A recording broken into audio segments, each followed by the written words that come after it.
हमारे देश में धर्म न केवल मानव व समाज को जोड़ने का काम करता है, बल्कि समाज को सद्मार्ग पर चलने के लिए भी प्रेरित करता है,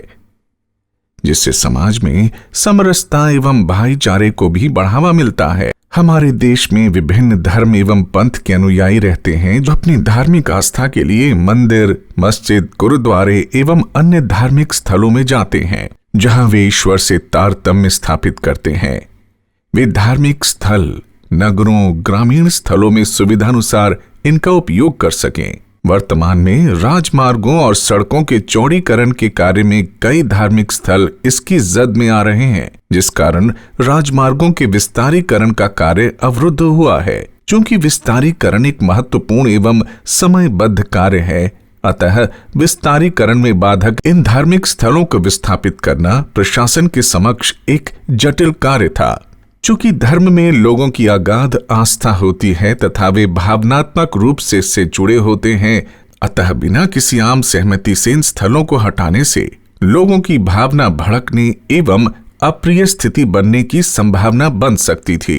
इस तथ्य को ध्यान में रखकर जनपद में स्थित धार्मिक स्थलों के धर्म गुरुओं, गणमान्य नागरिकों, जनप्रतिनिधियों के मध्य विस्तार से राजमार्गों के विस्तार पर गहन चर्चा की। चर्चा के कई दौर चले तथा अंत में सभी की आम सहमति से ये निर्णय हुआ कि देश के विकास में राजमार्गों का विस्तारीकरण अति आवश्यक है तथा इस हेतु जहां जहां भी धार्मिक स्थल राजमार्ग में अवरोध पैदा कर रहे हैं, उन्हें पूर्ण धार्मिक निष्ठा व आस्था के साथ चिन्हित स्थलों पर नए व भव्य रूप में स्थापित किया जाएगा।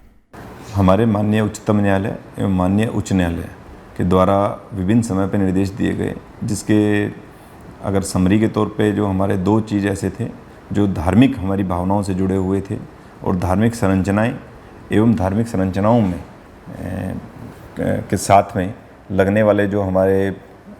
लाउड स्पीकर्स होते हैं, जो कि हमारे नॉइज़ पोल्यूशन एक्ट के तहत भी आते हैं, इन दोनों के संबंध में हमारे ज़िले में हमारे एसएसपी डॉक्टर सदानंद थे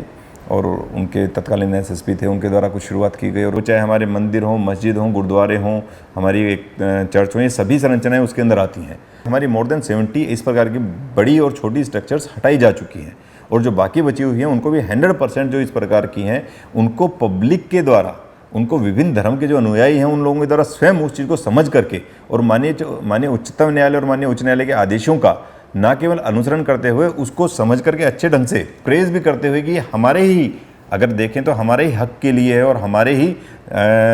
सुविधा के लिए है कि अगर कोई भी धार्मिक संरचना या कोई इस प्रकार की चीज़ होती है तो सड़क के ऊपर होती है और बाधित होती है, तो उससे सभी लोगों का आवागमन बाधित होता है, उनका जनजीवन प्रभावित होता है। लोगों से जो एक आउटकम निकला, लोगों की जो फीलिंग भी आई, वो हमारे को जो फीडबैक के तौर पे जब बताई गई, तो ये कहा गया कि मोर देन 80 to 90% लोग चाहते हैं कि ये बिल्कुल इस प्रकार के नॉइज़ पोल्यूशन की वजह से कहीं ना कहीं हम सभी को इस चीज़ में ये है कि भैया अगर हम सब इसको हटाते हैं तो इससे बहुत अच्छा इम्पैक्ट आएगा। मतलब मेरे पूरे ज़िले में हमारे सभी SDM, COs, ASPs और जो हमारे SSP डॉक्टर सदानंद दाते पहले थे और बाद में वरिंदरजीत सिंह आए, उन सभी के द्वारा इसको एक मिशन के तौर पे लेकर के कार्य किया गया। आज कहीं पर कोई भी ऐसी जगह नहीं है जहां पर कोई बहुत बड़े लाउड स्पीकर लगा करके, लाउड स्पीकर से बाहर कोई दूसरे का आम जनजीवन का जीवन प्रभावित हो रहा हो, ऐसा नहीं है। और इसके लिए पुनः मैं जितनी भी हमारी टीम है उन सभी का बहुत बहुत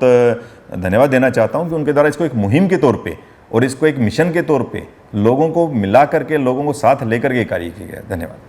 अतः इस निर्णीत कार्य योजना के साथ जनपद में कुल लगभग 70 धार्मिक संरचनाओं का ध्वस्तीकरण और विस्थापन किया गया। इसी तरह धार्मिक स्थलों में लगे लाउड स्पीकरों से होने वाले शोर से वृद्ध, बीमार तथा विद्यार्थियों को कई बार समस्याओं का सामना करना पड़ता था। इस संदर्भ में माननीय न्यायालय के निर्णय के अनुपालन के क्रम में जनपद ऊधम सिंह नगर के सभी धार्मिक संरचनाओं से लाउड स्पीकर हटाए गए। वर्तमान धार्मिक आयोजनों हेतु विशेष समयावधि हेतु अनुमति लेकर लाउड स्पीकर का प्रयोग किया जा सकता है।